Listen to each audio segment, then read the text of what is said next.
For the first time ever, I am thrilled to say we have an official sponsor for the Dirt Talk podcast, and that's Ariat. I've worn Ariat boots on every job site I've visited over the years, traveling in them across 5 continents. More importantly, I have yet to find a single project where working folks, unlike me, are not wearing Ariat boots and workwear in every condition imaginable. And there's really good reason for that, and that's because it's phenomenal stuff. And the more I've learned about Ariat and the company, the more I've loved their brand. So with this, Ariat is offering any Dirt Talk listener 10% off their next Ariat order at ariat.com/dirttalk. That's 10% off boots, jeans, and workwear at ariat.com/dirttalk or at the link in this episode's description. With that, let's get to the show. Have you always been in this area? I was born and raised in Opelika in 1952. Wow. And I was away for 10 years. My father wouldn't let me go to Auburn. He said, that's too close to home. I was a huge Auburn fan. I'm a huge Auburn fan today. I have an Auburn wife and 2 Auburn daughters. Okay. One of them did work some at Georgia Tech, so I count that as dressing her in white and gold. That's the closest I came to it. But yeah, I've grown up here, and so I did go to Georgia Tech when I couldn't go to Auburn, and that was one of 2 of the best advices my dad ever gave me. Why is that? Is because I was his actually, he said you can't go here the first year, so you got to go away from home. Mm-hmm. He went to Georgia Tech. I wanted to build bridges. I wanted to be a civil engineer, and that was kind of a natural thing. That's really the only other place I considered going. And now I have friends all over the world. I mean, there's a lot of guys now that are like me. A lot of them have retired, but they had very successful careers. And I credit a lot of my whatever success I've had, certainly to my education at Georgia Tech.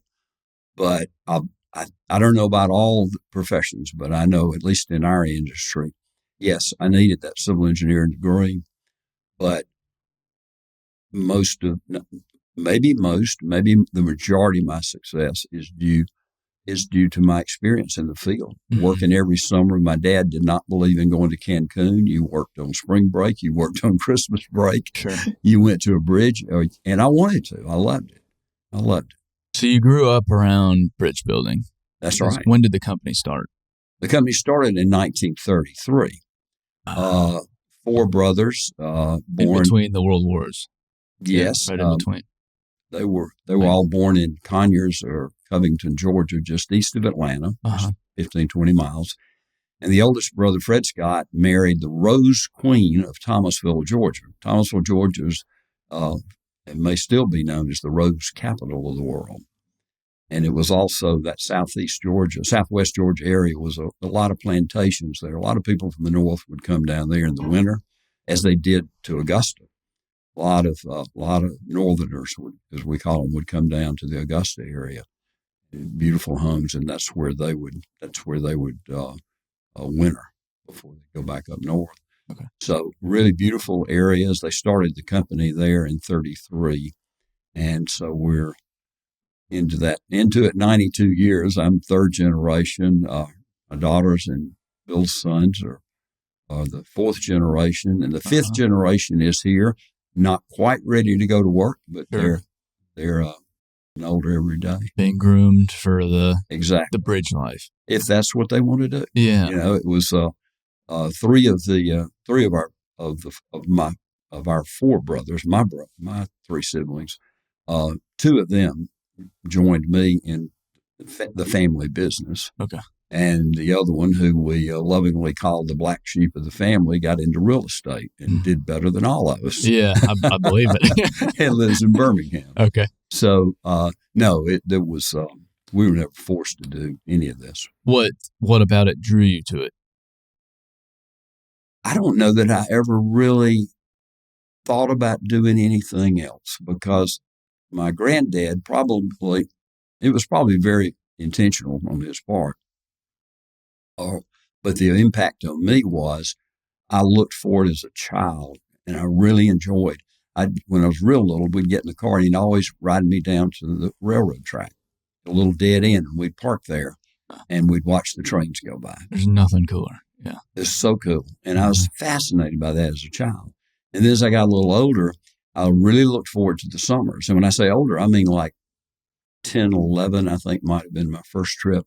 And in the summers, at least 2 weeks out of the summer, I would go with him 1 week, maybe June, and 1 week before I went back to work.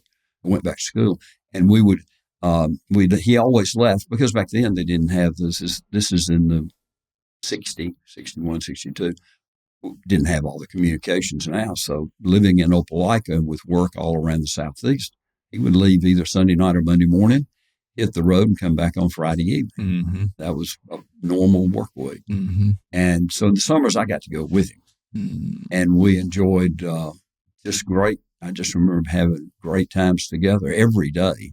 Every day we'd visit one or more bridge sites around the Southeast. At noon, we always stopped at a roadside motel so he could watch As the Turning World, as the world turns. Uh-huh.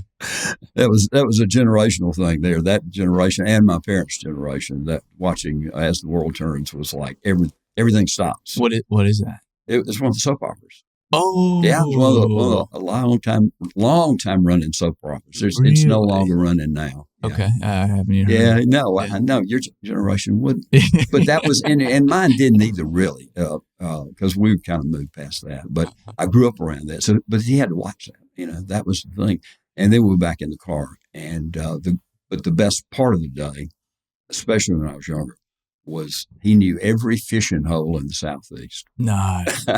and he had a lot of friends everywhere, and we were always catching big bass and brim at the end of the day. Nice. And the bridge part of it just grew on me. But God made me that way. I'm a builder at heart.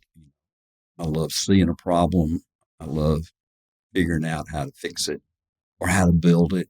And I think that's something innate to any successful contractor. Yeah. Yeah. Yeah, but there's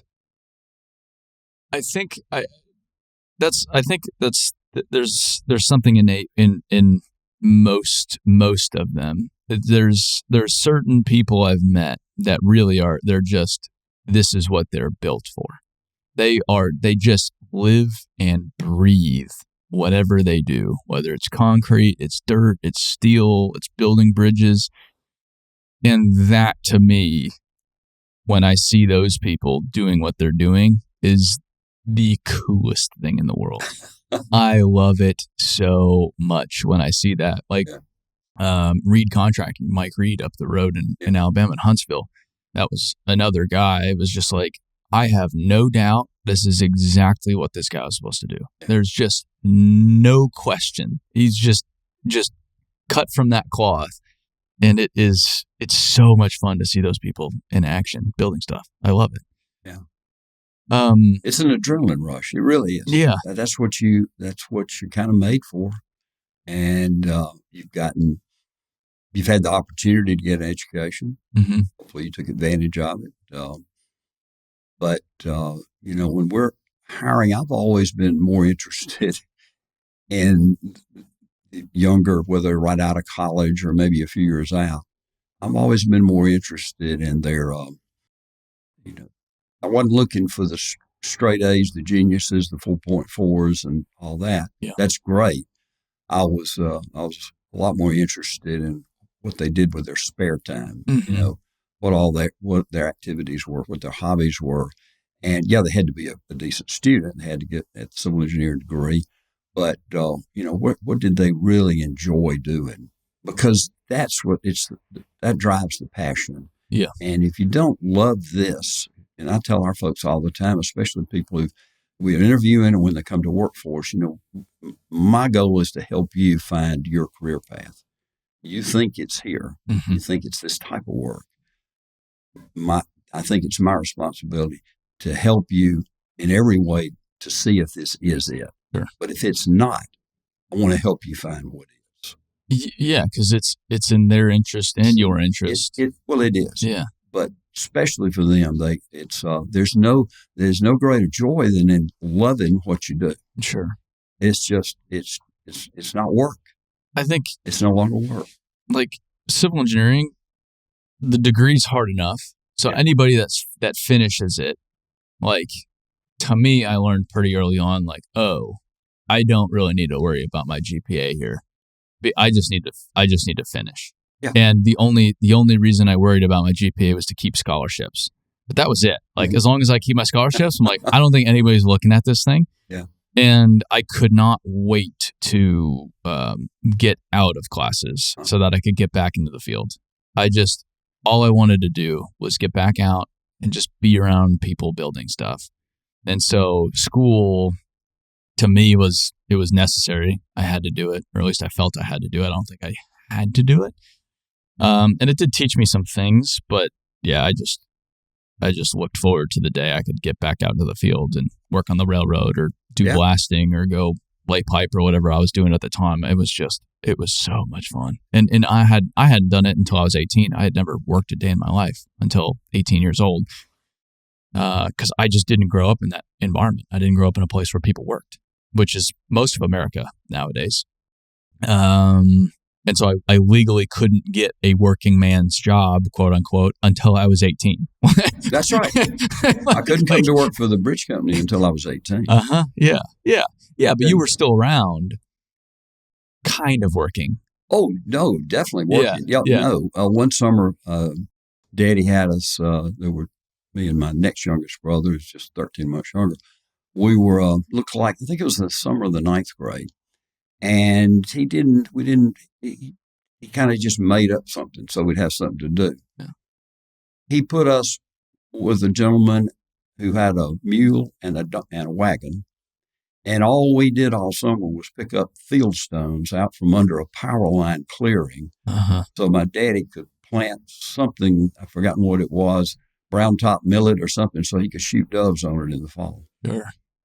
Yeah. But we were not going to sit around the house. We cleared fields. We cleared rocks. And these were not dump wagons. You had to unload them too. Same way out that they went in. Yeah. And then another summer, he bought an old house, an old brick home, and I guess they used some equipment to break it down. I just remember spending that whole summer cleaning brick with a chip hammer, getting the mortar off. Hiding them up so that they could be reused. Yeah. Huh? So we knew all about work. Yeah. But you did have to be 18. So I started Georgia Tech in the summer of 70. Okay. But it was the summer of 71 before I could actually act. I turned 18 in August. I had an August birthday. So I did work that first Christmas holiday and then spring break, and then started full time at Lake Martin in Alabama on the Deep Lakes project. So did he want you to go to Georgia just to expand your worldview? To Georgia Tech now. Yeah, Georgia Tech. Yeah. Okay. Yeah, sure. Let's get that right. Yeah, I know. We're in the South. It's a big deal. He didn't tell me I had to go to Georgia Tech. He just told me that I couldn't go to Auburn my first year. No disparaging Auburn. He just wanted me away from home. Yeah, just to he just knew get out and see the world. I need to get out and see the world. Okay, I see. Yeah. And now I don't remember any of my friends. Well, I did have one who kind of explored the world for a year. Yeah. He was working, but I never considered working on the ski slopes in Vail and then working in Hawaii at a hotel on the beach as a lifeguard. I never considered that work. He did, but he had a great time. Other than that, most all of us back then, you went straight on into college and pursued whatever profession you thought you wanted to be. Sure.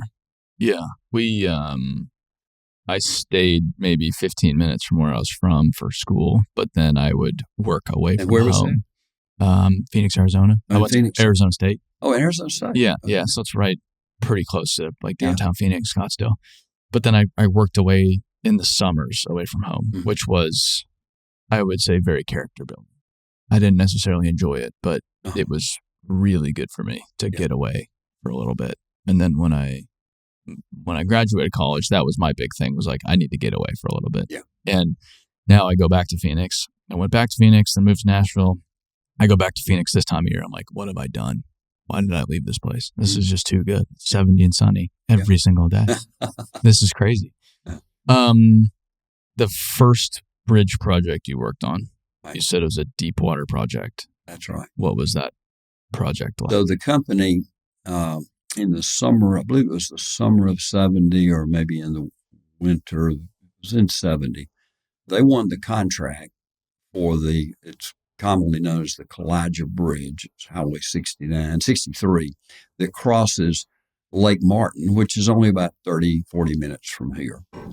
That's a very large hydro lake built by Alabama Power. The dam was built back in the late 20s or 30s, and then it's at one time it had more shoreline than any man-made lake in the country. Wow, like 700 miles or something. Actual shore. Yeah. 3 fingers of the lake, beautiful lake. So it has now, buying a lot on Lake Martin's like buying a lot at the beach. Mm-hmm. It's that popular place to live, and many people live there and commute here to Birmingham and other places. But the lake at that location where this crossing was, there was an old bridge there that was built before the lake was dammed up, and it was way overdue to be replaced. But the water there was 125 feet deep.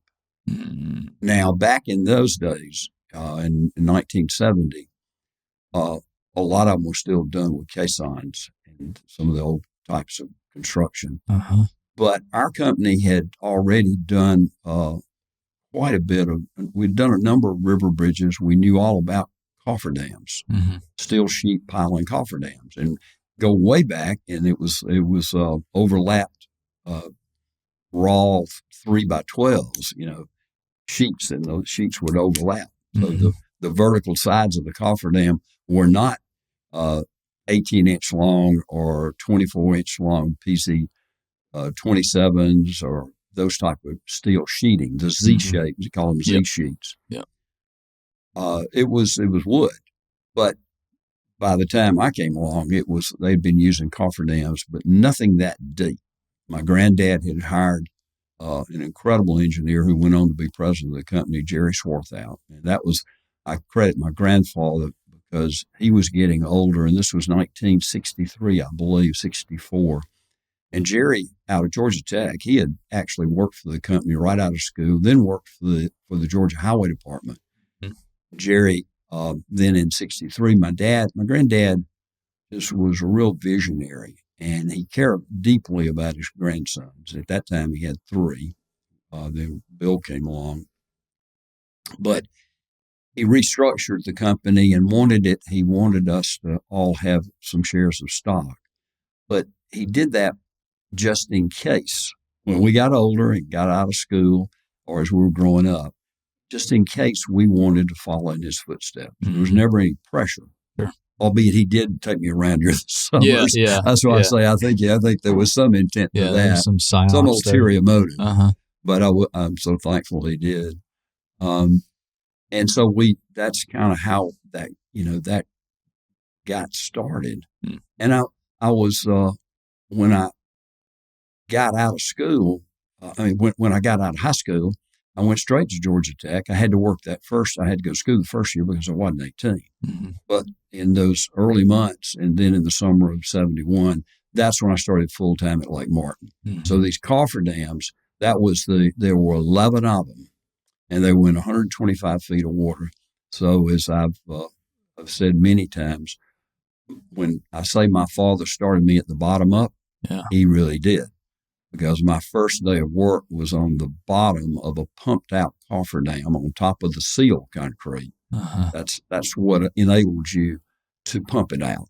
So the sheets are all driven individually first in a box form, and then all the steel ringers are inside to keep it from collapsing when you do pump the water out. Mm-hmm. But you can't pump the water out unless you've got enough underwater concrete poured in the bottom to create it's a boat. If you don't pour enough concrete, it floats. So you have to pour 40 to 42% of the vertical height of water to offset the buoyancy. Really? Yeah. It's real simple, but it's just big, big, big, because these cofferdams were like 30 by 30. That's amazing. 30 by 36, and they were so you're very deep. You basically like the cofferdam, you're creating a dewatered That's right. portion of the lake to then build your foundation around the bridge on. Exactly. Without worrying about the big water. seal concrete necessarily has to be 40% of the height that you're going to pump out. Yeah. That's also structural. Okay? Sure, because that's what's because you don't pour it until you stand up a rebar cage all the way to the bottom of the excavation. So you dig out first and get down to hard rock. Yeah. But you don't have to go into the rock as long as you've got enough penetration. But you're digging while there's still water there. Oh yes, you're digging, but once you get it dug out, and then you airlift to get all the fines. Most of the fines, small things. You always suck up a few hard hats and stuff like that. Yeah. This is 10-inch pipes, and you never know what's going to come out of there. And we have found a lot of interesting things because people through the years throw interesting things off the edge of the bridge. Oh, because you're working alongside the existing bridge. Alongside another bridge. So, we've found a number of different types of weapons. Oh, sure. Yeah. That kind of thing. I always throw my weapons off bridges. We found safes. Wow. Yeah. And then a very famous story on a very similar lake is Lake Lanier in Atlanta. That's northeast. So that's Lake Lanier is the pleasure lake of Georgia. It's very similar to the Lake Martin in Alabama, Gainesville, Georgia, northeast, about an hour from Atlanta. And there we built 2 bridges parallel next to 2 existing bridges. And pre-digging first before setting the cofferdam, we came up with a car. Wow. And a little unbeknownst to us, we had solved the mystery of the Lady of the Lake. And right after they dammed up and filled up Lake Lanier for the first time, a couple of years or less, somebody ran off the bridge, and it was a lady and a young girl, and they never found the vehicle because the water was so deep. And I think they eventually found the young girl's remains, but not until we grabbed that car with a clam bucket. And we came up with this old car, and then it was full of mud. And we washed it out, and there's the Lady of the Lake sitting behind the steering wheel. That is And her silks of her undergarments were still intact, and her jewelry. Yeah. That made headlines. It also about gave me a heart attack because my wife and girls were checking into a hotel in Atlanta right before Christmas, and I turned on the 5 o'clock news, and the headlines. I'm looking at me as soon as I turned it on. There's my superintendent talking to all the Atlanta media, helicopters overhead, and I'm thinking, I'm about to throw up. I knew how many people got killed. Yeah. How bad was this accident? Yeah. That's the only reason why construction's on the news typically. Yeah, it's the only time we ever get on the news. Yeah. But it turned out, thank goodness, I said, I had no idea. I had not heard anything. Let's see, then, no, I didn't know. We didn't have cell phones. Yeah, there was no iPhones then. I didn't get any text messages or anything. Sure. And so, gosh, we could talk for days about interesting stories, in construction, and any contractor can. Yeah. But bridges are unique, and they've got a certain. I've never met anybody that wasn't interested, especially in how do you build a bridge across water. It's something everybody's driven across a bridge over water. Yeah. But I feel like most people can't answer the question how do you build something in water? It's water. How do you do that? But they're all interested. Everybody's really interested. Yeah. Yeah. So, you can pour the concrete into the water. No problem. It's poured through what's called a Tremie pipe. Yeah. So it's a solid pipe that goes all the way to the top above the water. Mm-hmm. But the trick is when you dump the first several buckets of concrete, inside that pipe, you put, basically it's a very tight sponge. It's a tight sponge. At one point they used basketball because they figured out the sponges work better. I mean, you kind of soak them so that, so they're acting as a plug. And then when this real quick weight of 3 yards of flowable concrete, that pressure, it literally plunges that that plug all the way to the bottom of the pipe. The pipe is sitting right on the bottom or maybe up about 3 inches. The sponge comes out flat as a pancake. The concrete flows out and builds up a plume around the end of the pipe. And after you've put a couple of, so the concrete has to be around 7 to 8 inches slump that first batch. You don't want it too runny, or you'll lose your prime. I see. The idea is that it surrounds the bottom of the pipe at the bottom of the excavation, and it leaves your pipe dry. Wow. And as long as you keep that pipe in the concrete, the wet concrete, you can keep pouring and pouring and pouring and pouring, and the concrete spreads out to the edge of the sheet piling, and then it starts coming up.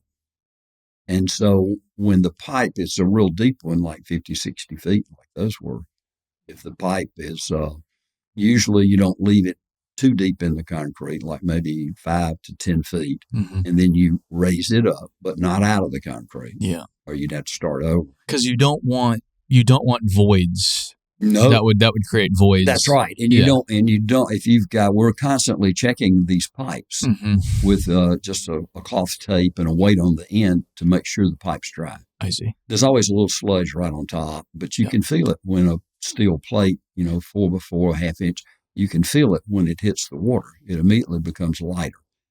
So if you've got 6 inches or a foot of water, then you probably you got a leak or something. You got to consider what your options are. If you got 5 feet of water, you just have to stop, pull the pipe out, and then reprime pretty quickly. So we're constantly checking that. Yeah, but you can't see any of this. No, you can't see any of it. You're completely blind. This is just a 10-inch pipe. Yes. And going all the way to the bottom. But as far as what you see, it's just water. That's with right. a pipe going into the water. That's right. Yeah, and you're trying to guess what the heck's going on at the bottom. Yeah. And then and as you're putting the concrete in, then you're pumping the water out of that area. We don't pump any water out of the cofferdam until the pour is completed up to the elevation that I was telling you about that offsets the buoyancy. Sure. And then we have to wait, usually at least 3 days, by 3 days or 4 days, 5, some states require 7 days. But for that concrete, ballast, if you will, for it to get its strength. And then, but it doesn't have to be 4,000 PSI, 2,000 PSI is enough. And then you put not the same pipe, but other 10-inch pumps, big pumps, and you pump that water out. And because it's sheet piling, the joints, it's ball and socket. You can drop some sawdust or you can drop something down along the seams of that. And if there's any gaps, and there will be, it'll suck those in and kind of seal it. So it's never 100% dry, but it's close. Yeah. So you're constantly having to pump out water, just a little bit of water. There's always at least a small, like a sump 4-inch or 6-inch, but depending on how big the cofferdam is. Yeah, because that's just natural. You're going to get some water coming in, but it's not coming in around the sides. It's not coming. Around the edge of the concrete. You've got your seal bottom, and then you pump it out. Now, in more recent years, and that's the way all deep water cofferdam, that's the way all deep foundations were done. That's the way all river foundations were done. And there are still many applications where that's still the best application. More so today are drill shafts. Large drill shafts have taken the place of deep water foundations, as I just described. So whereas we did the open cofferdams in let's see, on Lake Lanier, we started in 89 and finished in 92. We had 2 bridges at 2 different locations.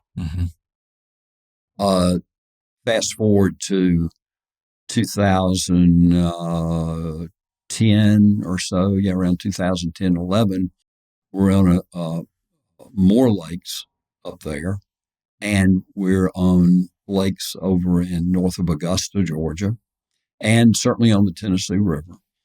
And now we're doing drill shafts. So we still use subcontractors to do that because it's really kind of a specialty. Yeah. And the equipment's pretty expensive too. It's very expensive, yeah. And it is a specialty, and it's one of those things you really can't afford to just do those every now and then, because sometimes they don't go well, despite the expertise of the people doing it. Just the conditions, geotech conditions, and others. You lose tools. It's just not there's no guarantee. So you need to be in that business. You need to, like in bridges, I always say, you need to do out of 5, you got 5 jobs going on. Yeah. 3 of them are you're going to pay overhead and, maybe just kind of break even. One's going to be a dog, but one of them's going to be a real winner. Yeah. And hopefully those middle 3 or more, you gain. And that's just the reality of construction. I think that's probably true of all different types of construction. Because almost all your work, if not all, is price-based. It is. You're bidding almost all is low bid. Yeah. The only thing different from that is the bids, which is some are emergencies. Sure. And even those now, the smaller ones, if they have time, unless it's something they got to have somebody right now, they call us and we're moving. We're moving within an hour. Yeah. Emergency work is a huge part of what Sky Bridge is, of our capability. And we might go a whole year and no emergency work. The next year we're doing 2 or 3, anything from railroads to, it's mostly railroad emergencies. Yeah. But there are others. We're doing a lot of hydro work now, and they certainly have a lot of needs because most of the hydro dams are very old. And we've enjoyed that. Oh, so with them, it'll be a dam is just or a bridge is well past. It's like, hey, this bridge is unstable, or the railroads. Well, just in general, like sometimes it's not always like the bridge has to collapse for it to be an emergency job. Could a bridge just be like, we've got to replace it? That's right. There can be those situations where they have, and that a lot of times that happens on where you still have some old steel trusses or steel plate girders, and some things. The bridge is in line to be replaced, but it hadn't been replaced yet. Mm-hmm. So you go in on an emergency basis and you make a fix for that. So, but I think without question, with our company, most of the emergency work that we've done has all been railroads as a result of hurricane devastation, like on the Gulf Coast at Katrina, or emergencies with some old bascule spans where things got off and parts you needed. Where there wasn't a set of plans to go do something, and that's one of the really exciting things that we get to do is to immediately go to the site, meet the owner, study the problem together, and then the wheels start turning and we get to think way outside the box and do some really fun things. Yeah. So you're having to design not just the solution, but how to get the solution there. Oh yeah. Bridges are fascinating because how you build it is sometimes more exciting and complex than the structure itself. Oh, yes. Like I'm thinking of the Hoover Dam bypass, for example. Uh-huh. I don't know if you've driven by it. I haven't been over it, but I've seen a lot of video about it. Incredible bridge. It is. You drive over it.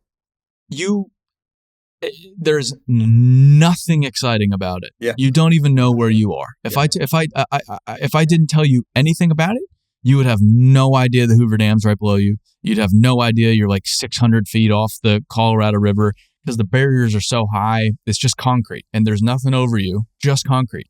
But then how they built it is extraordinary. The structure itself is just mind-boggling how they made that thing happen.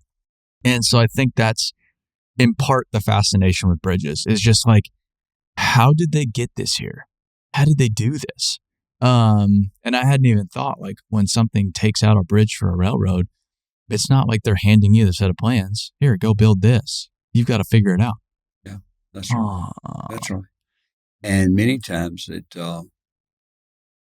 having done it for a long time, I guess they understand and they know us well. And this is both the main lines, the Class A's, and the short lines. Yeah. They know that that we've got good ideas. Some of them new, some of them, that we've used before, but they know that we come immediately already with emergency. We've got emergency mobile offices. We've got the whole train. We have our own fab shop. So we're able to literally start designing first at the site. We're designing the replacement or designing the fix before we ever leave the site. Like a Bojangles napkin or something. Oh yeah, or 2x4. Yeah, 2x4. Yeah, just right on. Get your number 2 pencil, or a carpenter's pencil, and we've done sure. Or just right on the hood of the car. Sure. Yeah. We've done that, and this is a true story. When we were somewhat pre-positioned, we hadn't really moved any equipment yet, but we had gotten the call from Norfolk Southern and CSX to be ready when Katrina was approaching. Mm-hmm. Nobody knew how bad it would be. But on Tuesday morning, the storm hit early morning hours of on August, I think it was August the 29th of 2005. And it hit early on a Monday morning. And on Tuesday morning, of course, it had cleared, and we were moving barges, and we were moving cranes, and we were moving people, and realizing just from the early videos and helicopter flights that we were going to be shutting down the whole company in the Southeast, and we were going to be headed to Bay St. Louis, to Slidell, and all up and down the Pontchartrain, Rigolets area, which is where Pontchartrain empties out into the Gulf. And there was, I think at the end of the day, in a year's time, we put, really in about 4 months, we put almost 5 miles of bridges back in service. 5 miles of bridges. It's a lot of bridges. There's a 2-mile bridge right there at Bay St. Louis. They lost the entire superstructure. So was it just the flooding? So on Tuesday afternoon late or Wednesday morning, we're in a boat. Chuck Davis, our vice president of engineering, and Dan Doty, who was a consultant for CSX. And we're in a boat with a little 90 horsepower motor. Yeah. And we go out into the Rigolets, out into the swamps, and literally we're having to navigate carcasses of animals. Thankfully, we didn't see any bodies, but just massive debris, trying to find what they call the Big Rigolets Bridge is the main channel coming out of Pontchartrain into the Gulf. Mm-hmm. Big Rigolets is all trusses. All the trusses were still standing, but barely damaged. Just to the west of there was called the Little Rigolets Bridge. It was a timber bridge, 600-700 foot long, 400 foot long, I think, but very deep because there weren't many areas for the water to come out of Pontchartrain. And so it was just a timber pile. I mean, it was nothing recognizable. It was just floodwaters just carried the bridge away? Right. And this would be interesting to you. So there's an understanding on emergency work, and it varies depending on the number of trains on a line. But this was Class A. This was their main east-west line. It ran from New Orleans all the way to Jacksonville. Mm-hmm. I mean, 30, 40 trains a day normally. I mean, there was this bridge, this line had to get back open quickly, very quickly. So that's the way that's kind of the number one thing you understand. And then you think, we immediately inherently knew you can't get those long timber piling that fast. It'd be months. Mm-hmm. So that's not even an option. Mm-hmm. On the way back in, we are designing, and literally on the satellite phone, we called, because it was about a 30-minute boat ride. We called our friends in Savannah, Georgia, because we knew they had a bunch of concrete pile available, to see if they had, I believe it was some 90-foot, to see if they had some 90-foot, 24-inch test pile, if they just happened to have some extras. And if they didn't, could they make us some really fast? Mm-hmm. They had 2. They put those on the truck on Wednesday morning and headed them to Slidell. That's amazing. And then we followed up immediately with Dan and CSX's engineers, and we quickly designed a concrete bridge. Mm-hmm. And on the 16th of November, we opened a brand new concrete bridge to the railroad that enabled them to get to one of the ports where there was a chemical plant. I think it was just in Mississippi on the other side of the Pearl River, a really important line for that plant to get back operating. In the meantime, we were putting the new superstructure, on the Bay St. Louis Bridge, which was 2 miles long, and it lost its entire superstructure. Easy. And the wave elevation there, the combination of the surge and the wave on the Hancock County Courthouse at Bay St. Louis was elevation 42. Huh. The cast-in-place concrete spans that were built way, way, way back, 60-foot spans, heavy concrete. Each of those spans weighed about 440,000 pounds. We found some of those 300 feet north of the bridge. After we got the bridge open, that was the next job, which really took longer, was recovering those and getting them out of that shallow bay. So they don't cause any problems, down the road. But on January the 12th, George Bush showed up at the St. Stanislaus School and Catholic Church right there, just 500 feet or 1,000 feet from where we were staging all of our barges and cranes and access, and to speak. He was on his tour, a follow-up tour. He didn't know on that day while he was speaking, we literally ran the first train across the bridge. So in 4 months, except not substructure, we did have to redo the caps a little bit, but we kind of built a 2-mile-long bridge in 4 months. I think that's the craziest thing about emergency work too, is like, all right, how would you replace this bridge if you had whatever the duration should be? Right. Is way different than how do you replace this as fast as possible? Right. Just get it done. That's right. That changes everything from like the design you said to the materials you can source to the methodology. Yes. That condensed time frame determines how you do it. Yeah. Which is and oftentimes it's way more dramatic and extraordinary than if you had all the time in the world. Oh, it is. It's really cool to see. Like emergency work is really cool to see. It is. And it's just more expensive, so you can have more equipment, more people, work more hours. The whole thing is more dramatic. And it's wide open too, because it's like nobody's going to stop you. Yeah. And yet is environmentally concerned as we are, as we should be, and we think we try to be serious about that. Within the limits, that are reasonable, we got to be able to build something. But we always, any job we have, first thing we do is we call the local, whether it's the Corps or whether it's they have these, a lot of groups that protected the local waters. And we try to let them know we're there. We want them to come see us and tell us their concerns and come frequently, because if we're doing something wrong, we don't want them to hear from us, when there's a problem, when a manatee floats up dead or something. Yeah.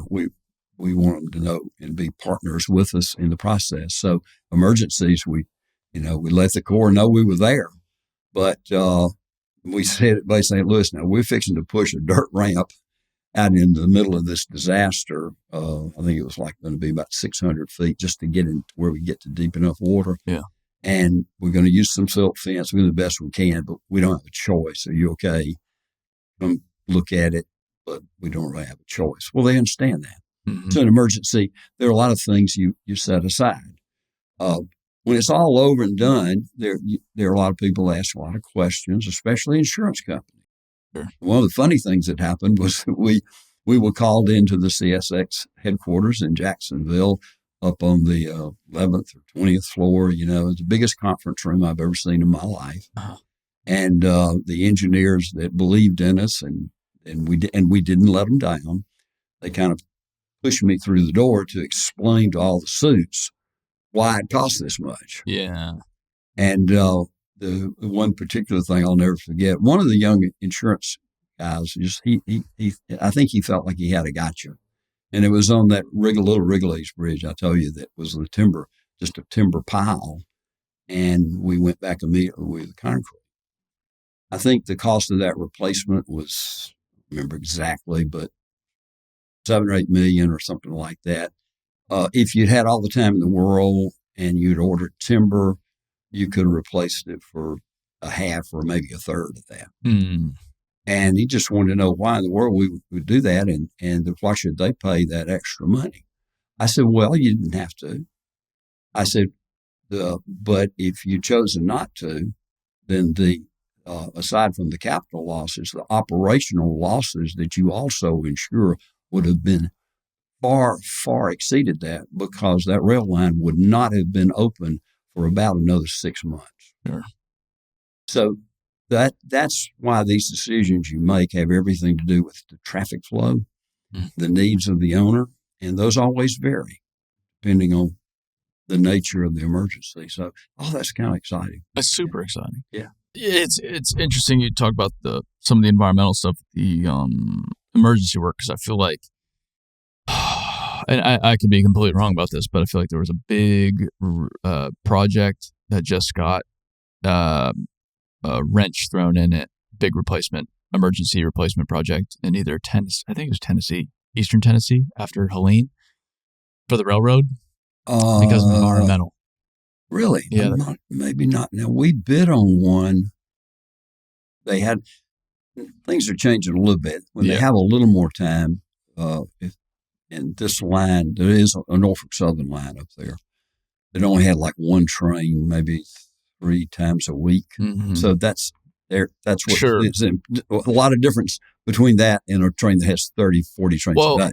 I think this was mainline. Okay. Like some of the mainline got messed up. Yes, it did. And I feel like, based on what I heard, they were, and this is true everywhere. This isn't just the railroad thing. They were mining material out of the river because they needed material for this replacement, and environmental groups got involved. I think that was like the one, even though it's happening everywhere, because the quarries are just tapped out, and it's like, I think I've never met people that are more caring and thoughtful about the environment than people that build stuff typically. Mm-hmm. Because most of these people, like you were saying, they're outdoorsmen as well. They're outdoorsmen. Yeah. And so people that build stuff and people that mine and people in the timber industry are extraordinarily caring about the environment. So it's not like, let's just go in and just grab all this stuff while we can. It's like, this is also critical infrastructure. I don't think you understand. Like, these trains this isn't a nice to have. Like, we're transporting stuff that is essential to society that you're using every day. Like, how'd you get here in a car? All right, we probably had something to do with that. Where'd you stay last night? Hotel, house? Yeah. We had something to do with that. This is big time stuff. And I could be completely off base there, but I feel like that just happened.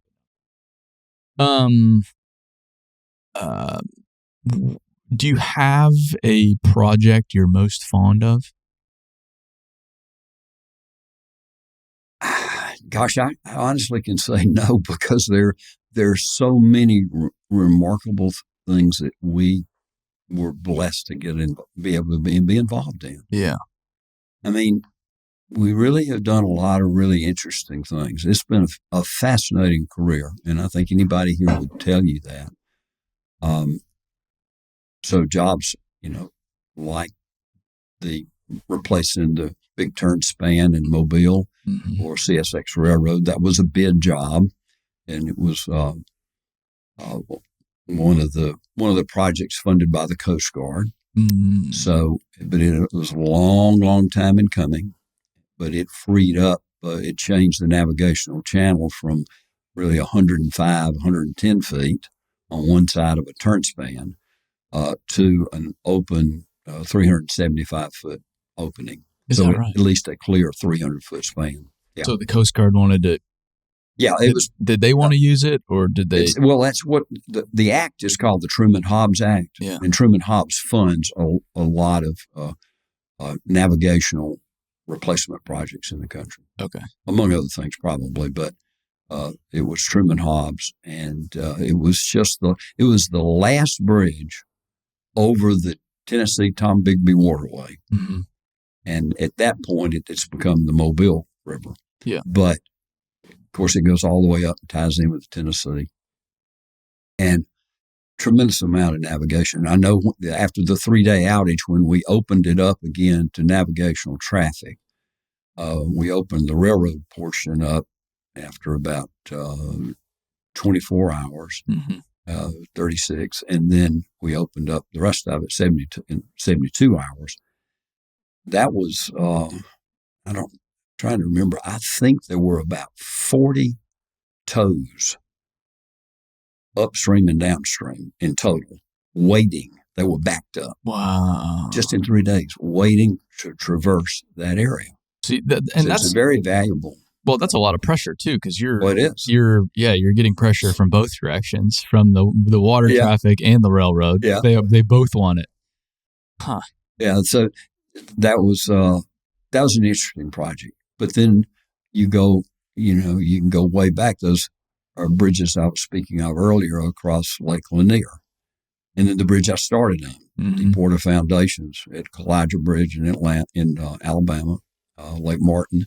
And then fast forward 20 years, and we're on Lake Lanier in Gainesville, Georgia. Yeah. And those are 125 foot deep. Really interesting, fascinating things. But in the meantime, doing a lot of other river work on the Tennessee River. We've built not all, but most of the bridges on the Tennessee River. It was just a niche. I think every contractor has those areas of work that they're really good at, and that their employees, really enjoy doing. And so my grandfather was just a really, really wise man in so many ways. And the older I got, the more I understood, and thankfully did listen enough to learn a little bit of what he knew. The rest of it has come along with age and years saying, yeah, he was exactly right about that. Sure. But he always said, and I really have adhered to this, don't outbid your people. That means don't take a job just because you can, just because you got the bond capacity. Don't do that. Don't even think about it. Yeah. It's a recipe for disaster. Know your people, know their strengths. Don't take on work that you don't have that core. It doesn't mean you can't go out and hire additional people to help you. You necessarily have to do that. But make sure you've got that core of real bridge builders that know your culture, they've grown up in your culture, and they understand the importance of safety, which is everything to me, everything. Yeah. Safety is all about family. That's who we are. If you understand that and you've got those people, then just don't go beyond that. Don't take on work that you're not, that you don't have the people to do it. Because this is a pretty complex craft in a lot of ways. It is. It's very specialized. So experience does matter quite a bit with what you all do. It matters a lot. Yeah. The way I explain the engineering, like the difference between a civil degree and a mechanical degree too, is mechanical degree, you want stuff to move. Civil degree, you don't want stuff to move. And that's well said. Yeah, that's Aaron, the best way I could explain. Maybe I picked it up from somebody, but that's the best way I can explain it. Mechanical stuff moves, civil stuff does not move. Yeah, but stuff is trying to make stuff move, and you're trying to make it not move. Yeah, and it's all. It's so fascinating because it's like this battle against physics, against water, against wind, against gravity. Most importantly, against the motion of whatever's going across, the loading of what's ever going across. There's all these different things at play, and you just want it to stay put and do its job. That's it. It's very simple, but there's a lot to consider. There's a lot to consider. Yeah, there really is. I think it's all those things play into why it's such a fascinating business, but it's a very, very risky business. And I know that. I mean, I wouldn't be here, and I'm certainly not smart enough to have hand selected all these incredible men and women and their families and their spouses. I believe it certainly is my faith. I know God brought everybody. I know He provided everything we've always needed. Most importantly, the people to do the work. Folks that number one, they loved the business. They loved working. That was their gift. And that's why I really stress with the young people we get to talk to. And being here close to Auburn University, we do a lot, and we really encourage any young, especially freshmen. We love to catch the freshmen coming in, and we're doing a lot more in high schools now, as you know, as a number of our friends in the industry, C.W. Matthews and others are doing. We're investing in high school kids and giving them a little bit of a taste of this can be a fun career. Yeah. Letting them pull some levers and kind of get a taste of what we do. So, but when we get them in here, I mean, we want them to understand, and we want them first of all, like I said earlier, we want them to know that our interest is what if you're happy, we're going to be happy. And if you're dedicated and you love this, it's going to be good for everybody. Mm-hmm. But if we can catch them early in college and encourage them to work their summers, don't play all the time. Take advantage of it. Doesn't matter about the job. It doesn't matter what the job description is. Just be in the environment of the workplace that you think you want to make your career, that you want to spend the rest of your life. And by doing that, you at least have a little bit of a taste so you don't get to graduation and now you got a degree in something you can't stand. Well, and even I watched a lot of people even get engineering degrees and struggle with finding a job after school because they had no real world experience. No real world experience. And so if you graduate with a degree in whatever, you are no different than everybody graduating with that degree. That's right. It really doesn't matter. And maybe there's some differentiation, maybe with your grade point average or whatever it is, but there's no differentiation. Whereas if you work even just one summer, now there's a significant point of differentiation. It becomes easier to then get the right job and get a job in like the category you want to get a job in too. Because even civil engineering, for example, or civil construction, there's a lot there. Yeah, a lot there. There's a lot, and you've got to go try some stuff out. Like maybe you are a bridge person, but maybe you're not a bridge person. Maybe you're a road person. Maybe you're a dirt person. Maybe you're a pipe person. There's all different power. There's all different categories. That's right. They all offer different things, and you just don't know until you try it out. You don't know. And I know that during Katrina that I was talking about, I think the second year that we were there, the second spring, or maybe it was the first spring after so it's 2006, my daughter that was at Auburn at the time, a group of her friends that were just great friends. I took about 10 guys, 10 gals of her close friends, and we went down to Bay St. Louis and did a fast build on a home that was being a Katrina house that was being built for a week. Mm-hmm. And it was such a blast to be with them. And I know I had at least probably more fun than they did. But, in doing that, I met a guy who was already on campus as a campus Crusade for Christ minister, I think. Mm-hmm. But he was a student, but he's also a civil engineer. Or he's studying civil engineering. And he was getting ready to graduate. And I said, well, I liked him. I said, why don't you come by and visit one day? He brought his transcript. And he was not the best student. He reminded me of myself. Sure. Yeah, I survived Georgia Tech. I didn't set any records. Certainly not on the top end. Yeah. Probably challenged some of the low records. Yeah. But when I walked him out, I didn't see what he pulled up in. But I enjoyed visiting with him again.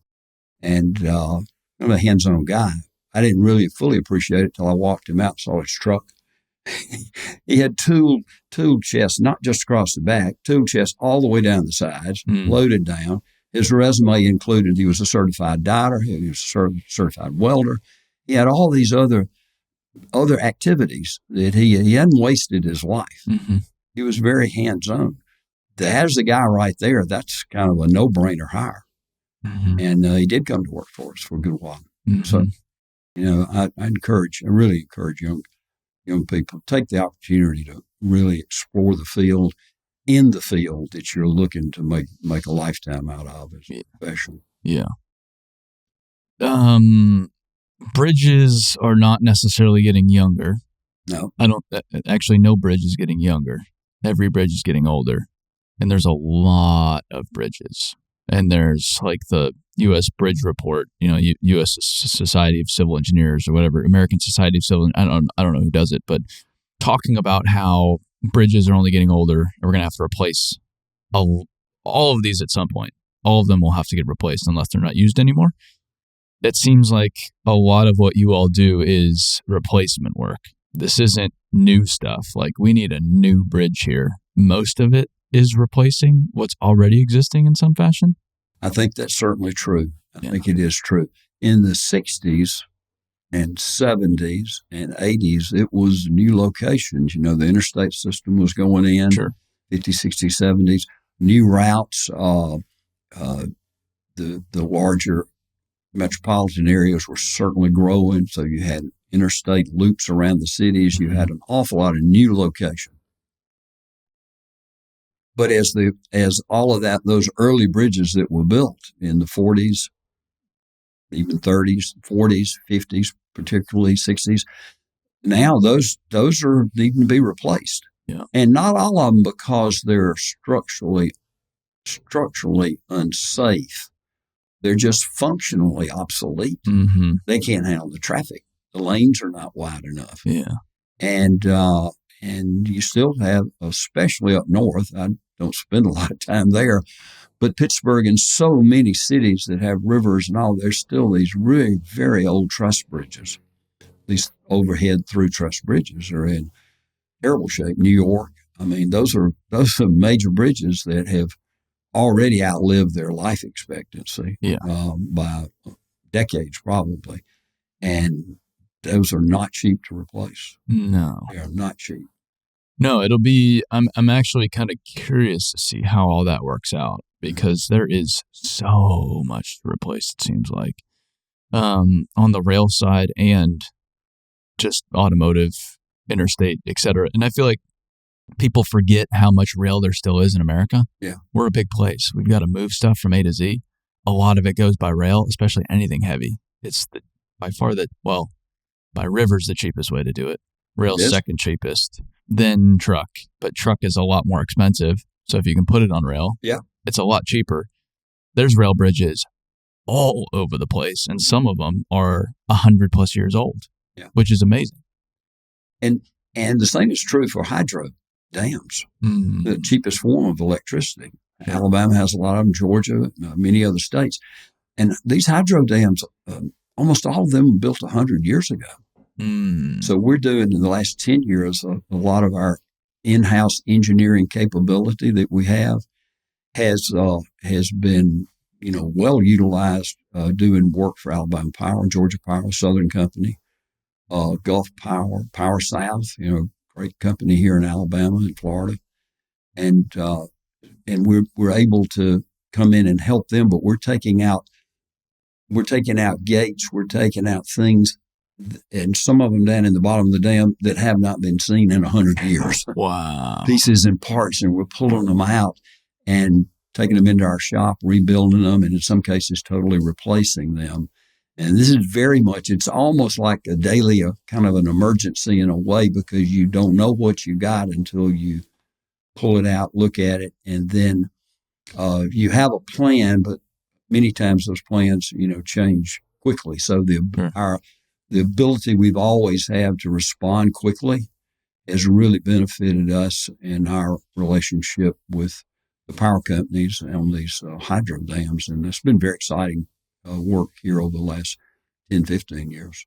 We were on a railroad project recently in North Carolina, and the steel rails, it all still said Carnegie Steel on it. And it's like, wow, that's a name that hasn't been around in a while, but that's a big name. Pretty big name. Yeah, but it dates that steel. It's like, this is old stuff. Yeah.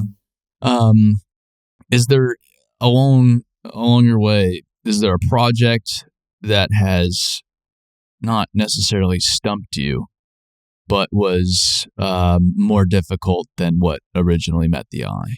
Well, certainly we've gotten jobs. I think this is true for any contractor that does what we do, and been surprised by some things. We've never not been able to solve the problem, but it's cost more than we had in our bid for sure. Thankfully, we don't have too many of those, but you're going to come across those. I do remember one job in Savannah. This was a widening. It was a 4-laning of a bridge going out to Tybee Island, and it was a movable span, a bascule, maybe a double leaf. I can't remember exactly, but there were some power lines. There were some things about once you got the first phase done, the removal, that we literally. It's the only bid I ever remember submitting and not feeling comfortable that we had really solved the problem. We didn't get the job, thankfully.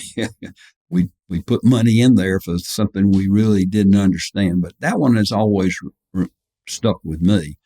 And the contractor that did get it is really, they have a hard time. They've suffered. I'm not sure how they ended up, solving the problem, but occasionally there are those.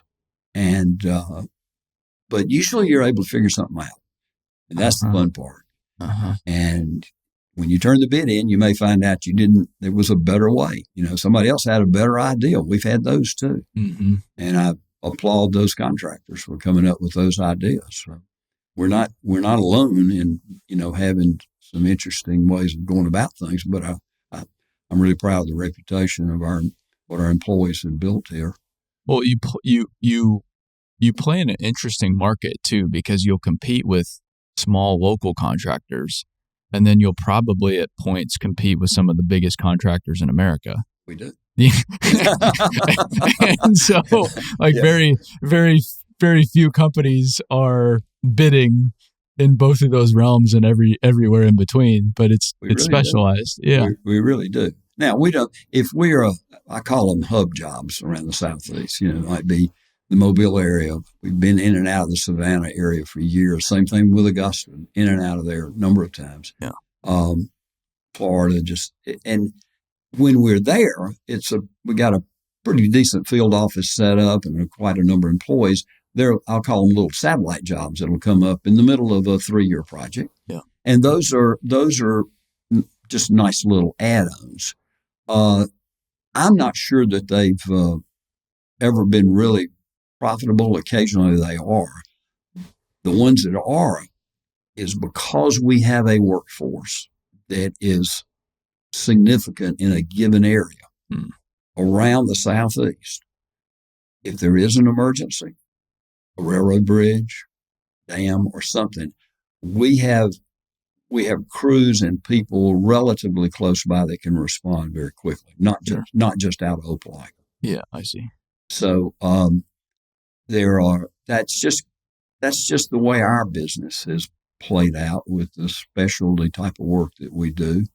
And we can build overpasses and dryland. We've built interchanges before and redesigned those through a value engineering process. In particular, the one in Augusta, you asked about favorite projects. That was a really, really great project. And $200 million, it was the largest contract we'd ever had at the time. We were joint ventured in that with United Contractors, my friend Jim Triplett out of South Carolina. Mm-hmm. This is a great partnership. Friends in the business is another thing that I really value through this whole process. Yeah. Looking back now, over 50 years of doing this, it's just been the friendships you build. And those friendships within the industry, that certainly has played a big role in the work that we've had the opportunity to do. One more, I don't want to not mention this one because it would be an outlier until I tell you why it wasn't. It was perfect. That was the 96 Olympics. The Atlanta Centennial Games, the 96 Olympics. We did 2 venues. We ended up building 2 venues for the committee.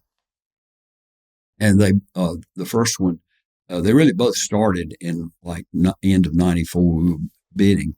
And the first one was in Atlanta on Lake Lanier, where we built these bridges earlier.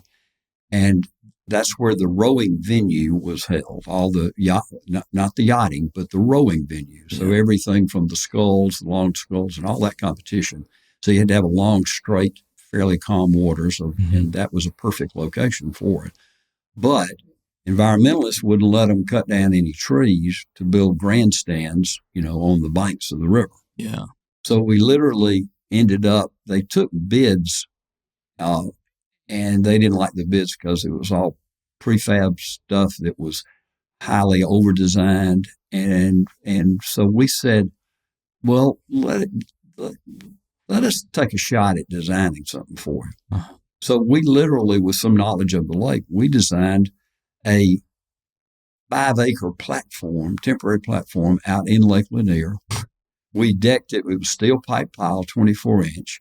We used cross frames, if you will, the type of things that you see, ceiling joists. If you look up in any large room or industry building, metal Butler building, you see the ceiling joists, little trusses. Mm-hmm. And so we floored it with that, and then aluminum planking, and then aluminum like grandstands.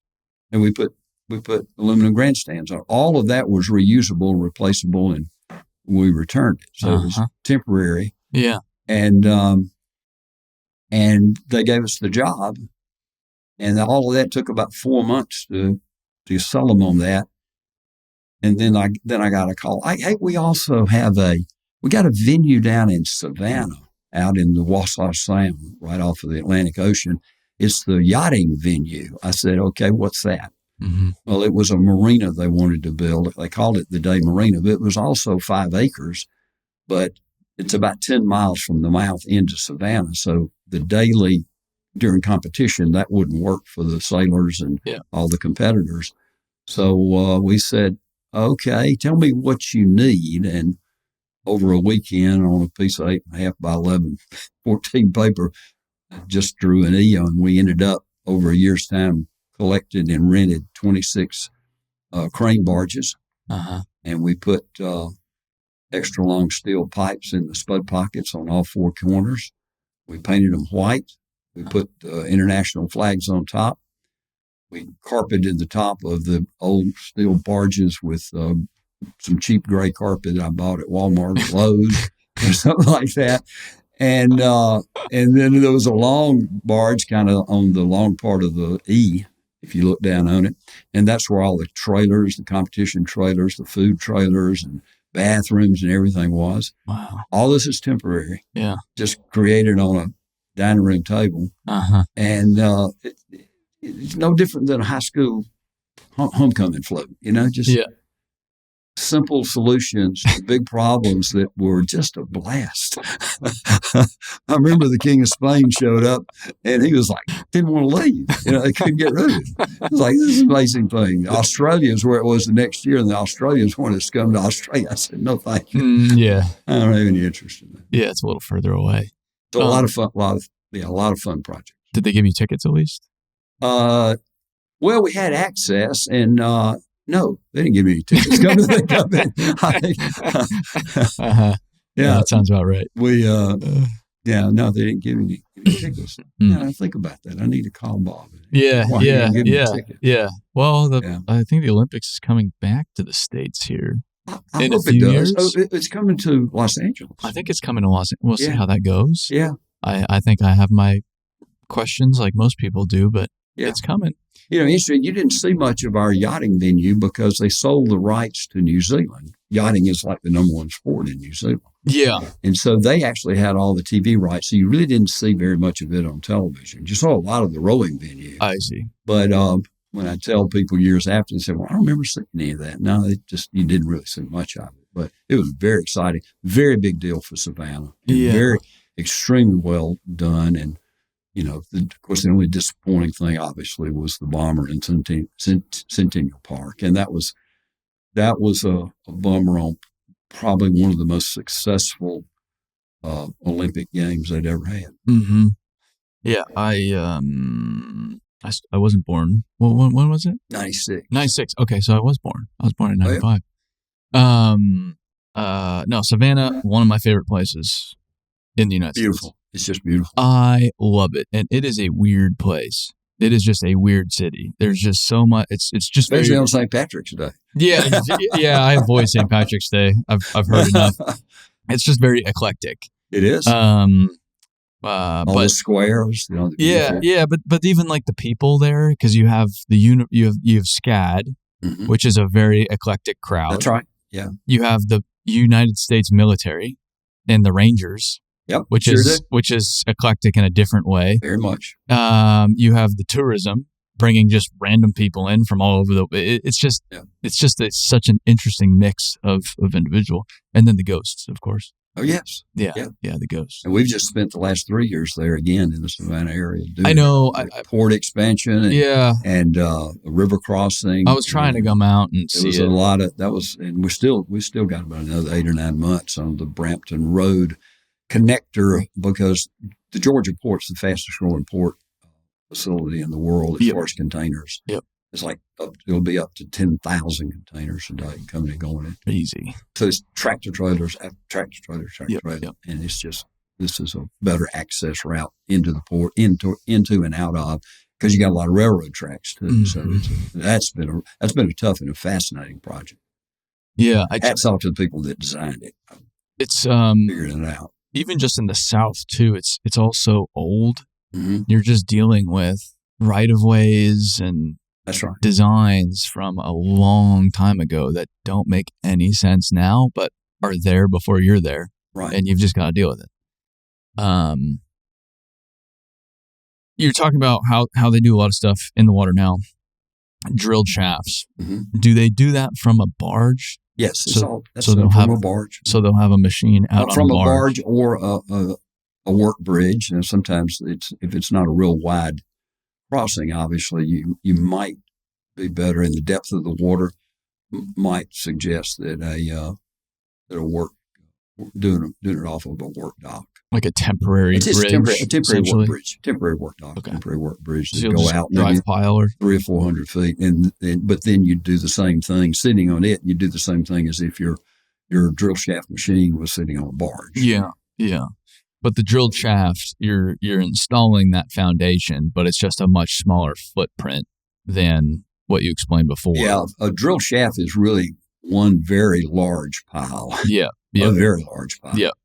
And they vary in size, but the ones that are used on bridges, I don't think I've seen any less than 36 inch. Mm-hmm. Most of them would be in the 48 to 54 inch. Yeah. And then when you get into river foundations, there might be 6 or more 48 inch, 54 inch diameter, 60 inch that are just like driving piling, mm-hmm. except you're installing drill shafts, and you cut them off there. You get them to where they're poured up above the water. Yeah. And then you pour a footing on top of those, just like you would if you had driven piling. I see. Some people call those floating footings, or that's primarily what they do in Florida. But the way it works for people that haven't been around it is you're kind of like poking a hole in the, I don't know how to explain it. It's kind of like your cofferdam concept. It is. It's a structure that you're digging within, pouring concrete within. But it is a pipe. Putting a cage within, but it's like a pipe. It is a steel pipe. Yes. And some of them are as big as 12 feet in diameter. Yeah. But that's unusual. You're using that to keep the water out. That's right. While you're building and within it. goes well into 10, 15, 20, 30 feet, whatever the floor conditions require. Yeah. Until it gets down to rock and to a density of rock that's significant enough for it to be founded on. Mm-hmm. And to lock it into the bottom so that it can withstand overturning forces, horizontal pressures and moments. And then you go down inside it, with an auger or whatever, and you dig it out just like you're digging out the cofferdam. Mm-hmm. Then you set a rebar cage, it's a circular rebar cage. You set that down in there. And then just like I would set the cage inside the cofferdam. And then you pour it with the same type of trimming thing where you're pouring the end of the hose never comes out openly into water. Yeah. Concrete is delivered into wet concrete in the plume of concrete. Of course, it fills up a 6-foot pipe a lot quicker than it fills up a 30-foot cofferdam. Sure. and it rises until you get it all the way above the water. And then you get rid of the steel pipe.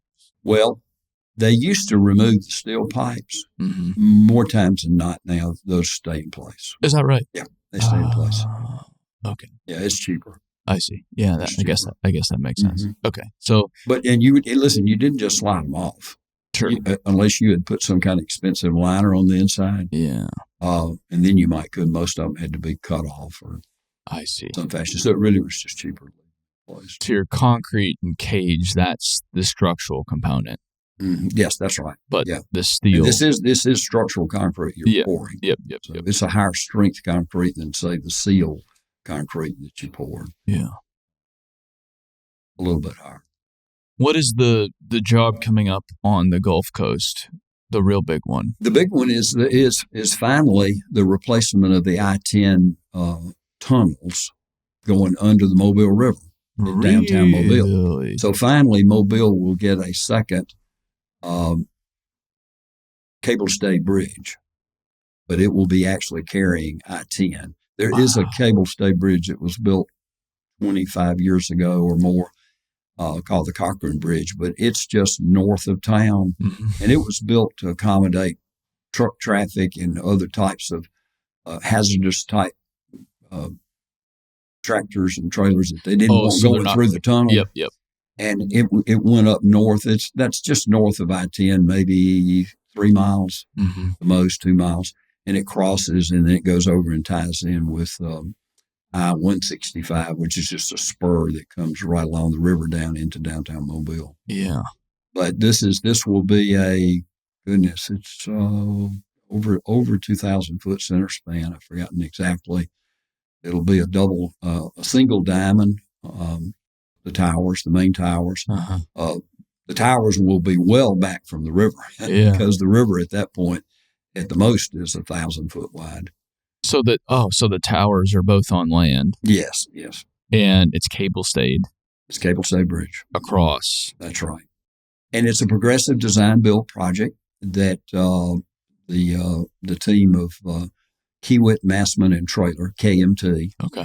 All great American companies. Yeah. We really, really are excited about being on their team, and it's that our kind of folks. We've known them for years, and especially Kiewit is so large, and ESOP company, and one of the truly great all-American companies that's left. Yeah. Massman's a lot like us, a little bigger, and Traylor Brothers like us, except I think they do a lot of asphalt work and plants and do a lot of road work. We really don't do any road work. We sub all that out. So it's all companies involved in this? There's the three main companies. They are the joint venture for this progressive design build. Okay. And then they selected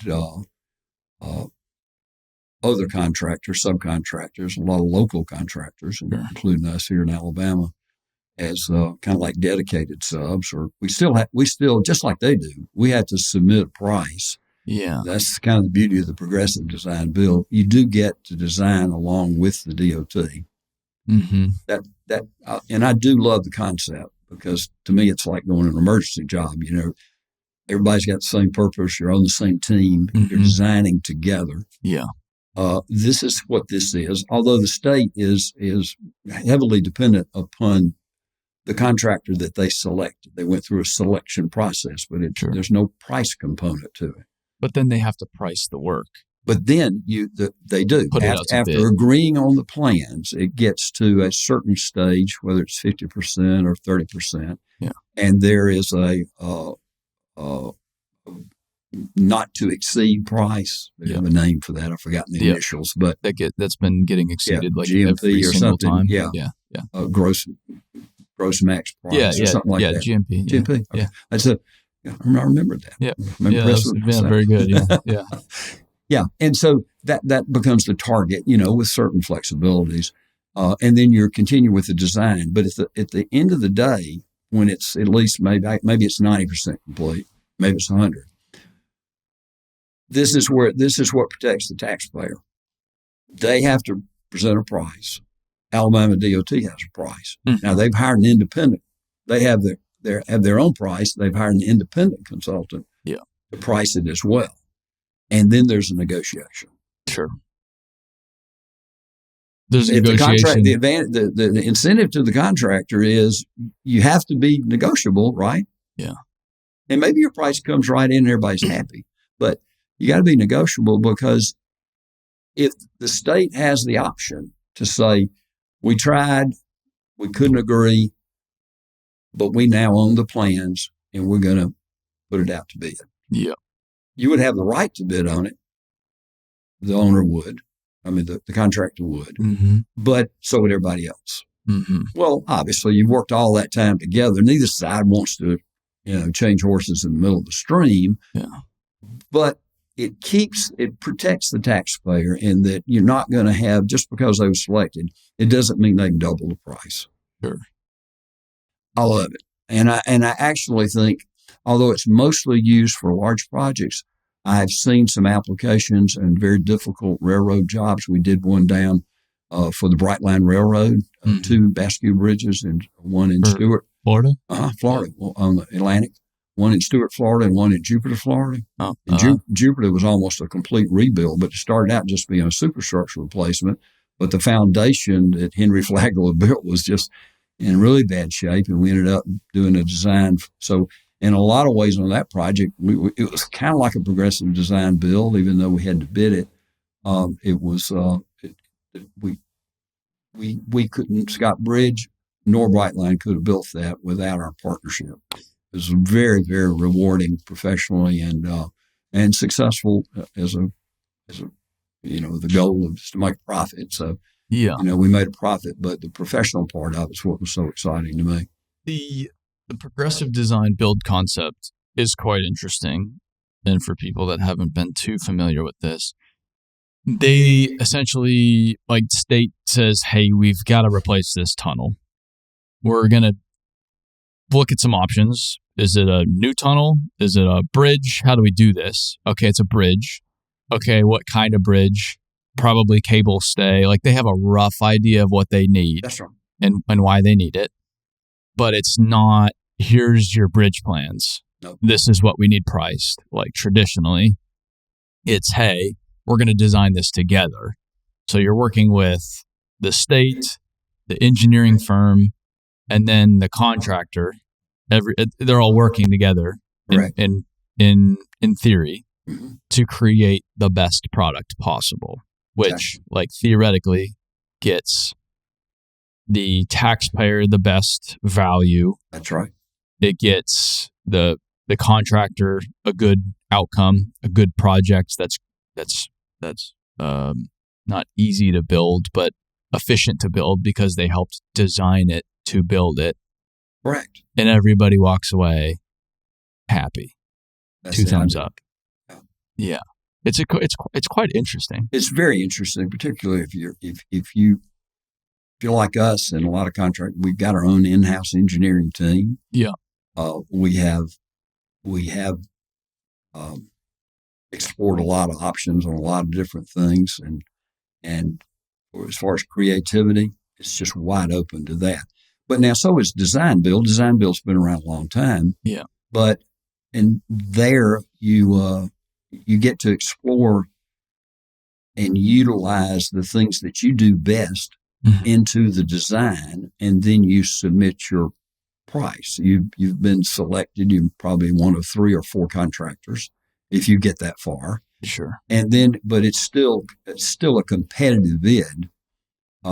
And we just recently were very successful. It's the biggest job that we've ever had on contract is the DuPont Bridge on Highway 98 in Panama City, going from east out of Panama City, crossing over onto Tyndall Air Base and on down to Apalachicola and down into the Big Bend area of Florida. Mm-hmm. There's a major bridge, a single smaller 4-lane that's now being replaced by twin bridges. Okay. And it's a 4-year project, and we are about 50% through the design phase of it.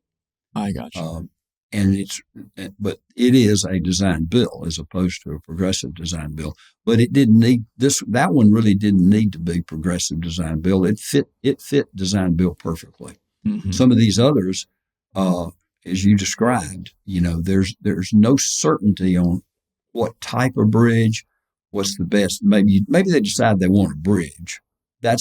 In this case, that certainly was decided in Mobile by a lot of preliminary engineering by several consultants in considering options. What's there now is the existing tunnels. They certainly didn't want another tunnel because that's been problematic. Sure. And the traffic is so heavy on I-10 now, it just backs up every day. Uh-huh. Somebody sneezes and the traffic backs up on that bayway, and it's 6-7 miles across the bayway there. Yeah, I've actually heard. I've heard about how bad it is. Yeah, I haven't experienced it myself. There's just, if you're local, you take the old causeway. Yeah, and we're doing some work on that. So it's going to be very, very interesting over the next few years. But it's we're really excited about that as we are about DuPont and all these opportunities. We're blessed beyond measure. We always have been. I don't know why. Nothing we did to deserve it, but it starts with our people, and I can't say enough about that. And then the friends in our industry. Whatever good we've accomplished it together. Mm-hmm. And the friends, hopefully you have friends and they say a few good things about you.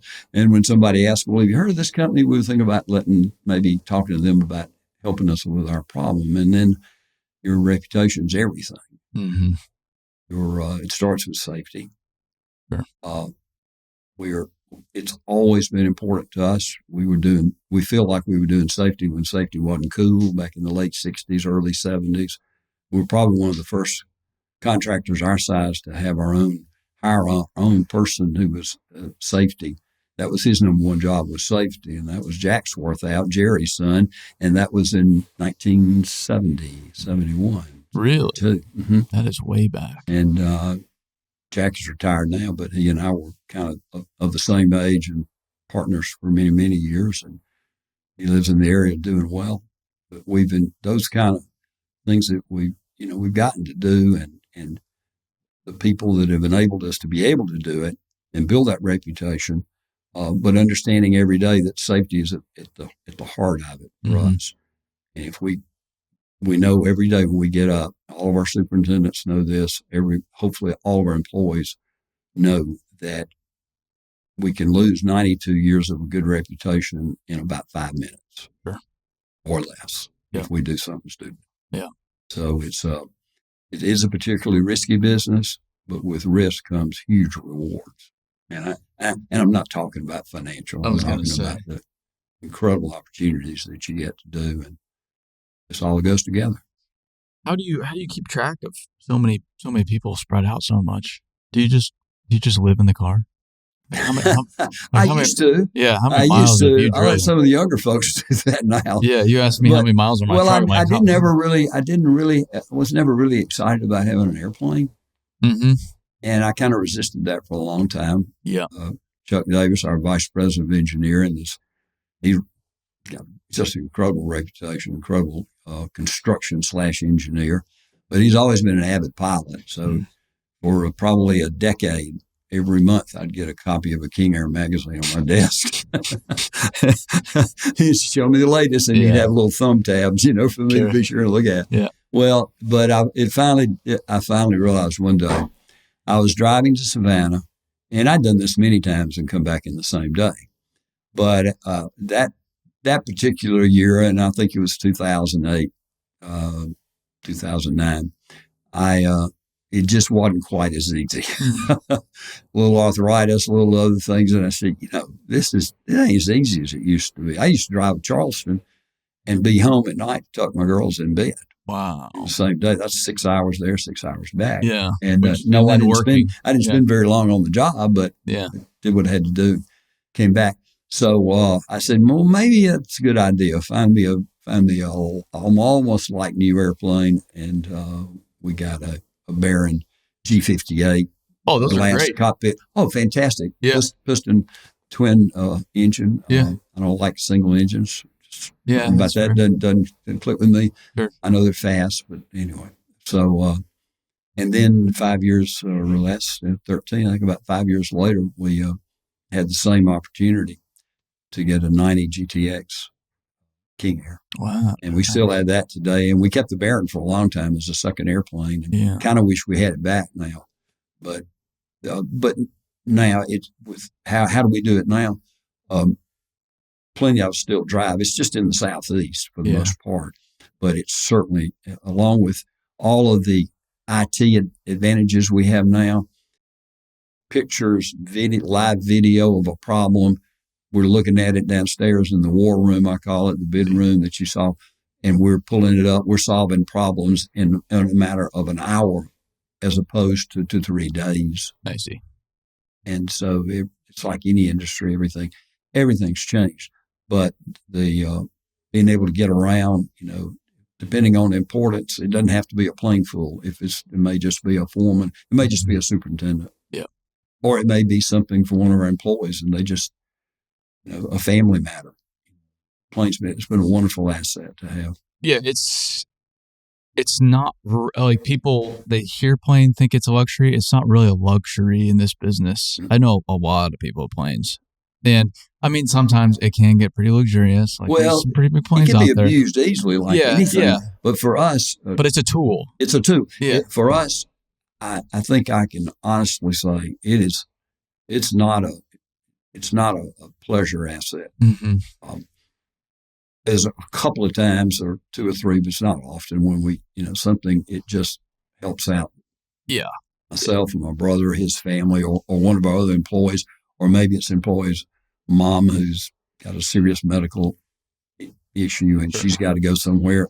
Any employee would do that. Any employer would do that, had a plane to help their employees. Yeah. But other than that, I think we probably 95% of our use of our plane, 90, maybe 98%, is our primary mission, building bridges. Yeah, so you're not looking at the Gulf Streams in Savannah. They're like, maybe we get one of those. We had a little part interest for 2 years in a G30, G31. It was a Lear. No, it was a Lear 31. Yeah, okay. We had a little 25% interest for 2 years. Yeah, I think we put a total of 25 hours in a year on it. Yeah, well, that is not affordable. the hours on those are way more expensive than on a Baron. Yeah, they don't even make that plane anymore. But no, jets, we don't need that. Yeah, our mission range is, usually in the 200, 300 mile category. Sure. So a King Air 90 is perfect for that. Well, a jet, it almost gets inconvenient because now it starts to restrict where you can land and just how quickly you can turn things around. Well, like a King Air, you can land it on a field if you need to. You could. Yeah. You can. It's not recommended, but you can. That's the reason that plane is just it's been around since the Army, or the Air Force funded it in the late 50s. Yeah. And like 60 maybe, they've celebrated their 50th anniversary. Mm-hmm. It's a remarkable airplane. And there's no such thing as an old King Air. They just keep putting new engines on them and dressing them up. They're very well designed airplanes, but that's all I know about airplanes. Yeah, I don't know anything. I know I want one because for that reason, just to get around faster. But then my problem is, so you're still young. You don't have back trouble. Well, you keep driving and keep flying and renting cars. Yeah, economically speaking, that's what I have to do. But my problem is now my geographic range is bigger than a few hundred miles. So now it's very cost prohibitive. But maybe one day, Build Airlines. It is jets, things like that are pricey, and even King Airs. I could sell my plane that's 10 years old. I could sell it for a good bit more than I paid. They keep their value. Those King Airs, it is crazy how expensive they are. Yeah, they do. And I can't buy it. They don't make the King Air 90 anymore. Or I might have been tempted to trade. I would have, but they don't make that plane, and so as Chuck says, it's still a baby airplane. It's still young. Yeah. 10 years. 10 years. Yeah, it really isn't much. Yeah. Growing up, my friend he was getting his pilot's license and they had mains. So he had a Baron that he learned on I think he learned on like a 182 or something like that, 172. But then, got a Baron and he'd fly back and forth because he would working elsewhere. So driving, he'd fly the airplane. Of course, if you have one, why not? Yeah. And there was in the town we'd be in, there was a little airport nothing going on there. I mean, a few hangars, maybe a plane in and out, a few a week, if that, and just guys messing around. It wasn't really people coming and going. But when he would when he needed to get picked up, it was about maybe 10 minutes up to the airport. It was up top from town. He would just buzz the house. And so you'd just be hanging out outside, and then you just hear, and he would just go just almost hitting the treetops, like, all right, and you go get in the car, go up to the airport, pick him up, while he's winding everything down. But that was quite a fun. I flew around that quite a bit. Threw up in it quite a bit because I get airsick. Like, that. Great. Well, those are still really good airplanes. But it's a tool. It's a very valuable tool for our company. Yeah. But it's interesting because like what you had to probably drive out to go see, like there were problems you probably spent like 30 minutes on. You just needed to be there. Need to be there. Oh, okay. I know exactly what's going on here at 1, 2, 3. Right. Whereas now, a lot of that, like you said, you can do remotely. Right now, I can pull it up on the screen and look live at the problem. And almost all our jobs now, we've got live cameras. We've got live stream cameras that run all the time. Sure. Yeah. It's pretty cool. Well, I glad I was able to catch you for a little bit here. Well, we've been wanting to do this. I've really wanted to do it. Yeah. But time goes by so fast at your age and so many of your wonderful employees. And I mean that sincerely. I'm not saying it to pat Billwin on the back. You've got incredible staff who are very, very sensitive to at least in our company, I'm sure they do the same with all of them, coming out and getting to know us and understand us. Yeah.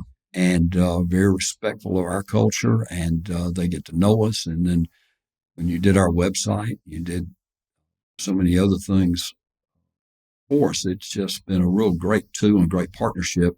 So I congratulate you on the work you're doing and where the energy comes from. I have no idea. But then I never knew when I was your age because I was doing the same thing. Yeah. And, probably hard to live with. 44 years, my wife would surely tell you that. Civil engineers are not easy to live with. No. Number one, we know everything. Well, there's a reason why I'm still not married. We got a fix for everything. Yeah. And, but, I guess we have some advantages. Sure. Yeah. Well, I appreciate that. No, like you were saying, I don't kind of just look around our company and wonder daily, like, why are all these people here? Like, what am I doing here? What the heck's going on? I believe God gave you a purpose, and you gave you incredible energy and talents and an entrepreneurship that where if it was the excitement about doing something is really all you need. You don't, when you have that, you don't, you got to worry a little bit about the money, but just pursue that and pursue it well and pursue it hard and give it everything you got. And, you may not get as much sleep, but you don't have any regrets. You never left anything on the table. You never wish you worked, less or more. Family, business, it goes together. Mm-hmm. I'm a big believer in, especially in our industry, and this may go for anybody in construction. You can't do it without family. Yeah. Or really, really close friends, or whether you have a spouse or you don't have a spouse, you need family support for what you do. And when you do that, you're kind of doing it together, but there is no really a dividing line. There's, I've heard about life-work balances. Mm-hmm. Well, yes, there's a balance, but there's never a time that the two aren't intertwined. Yeah. In our business, work is family and family is work. And I think it's one of the things that's really glued all of our employees and our families. Because to me, everybody's a Scott. Everybody's their last name is Scott. Hopefully we treat them like that every day. None of us are perfect. We're all have plenty of shortcomings. So it's just fun to, do all this together, but it just goes by so fast. Yeah. You're 30. Enjoy. I know. Enjoy. Yeah. And it sure seems like all those that have come alongside you, I think they're probably attracted to the fact that you love it, and they love it too, and that shows. Yeah, if I didn't love it, I would have given up day 3. I think you have to love it to endure it because it's just a lot of days and weeks and if you don't love it, just God's got something else for you. Yeah. There's something else out there for you. Sure. And maybe you stump your toe 2 or 3 times. Yeah. The guy I went to work for, because again, my father didn't let me come to Auburn the first year I went to Tech. He didn't let me come work for the company after I graduated. He said, he didn't tell me until my last break between my last quarter at Tech. He said, well, I was out in the woodwork shop. I like to do woodwork. And he said, well, have you interviewed anywhere? I looked at my dad and I said, what do you mean? I just thought I was going back out in the field on a bridge job. He said, nah, I think you need to work for somebody else. I went to work for John Harvard International in Birmingham. And that was 4 years of just the greatest experience. So when I came back, I wasn't just daddy's boy coming out of college, out there in the field, even though I'd worked there some in the summers. It just did a lot for me to get other experiences with other companies, still in construction, but been very blessed, very blessed. Well, I appreciate your time today. Thanks for sitting down and talking bridges. I loved it. Yeah. Come back again. Yeah, we'll do. Maybe I'll make it to Nashville. I'm planning to come up in August. That'd be great. Yeah. Maybe I'll get to see you then. Yeah, we'd love that. Yeah. Yeah, let us know. Very good.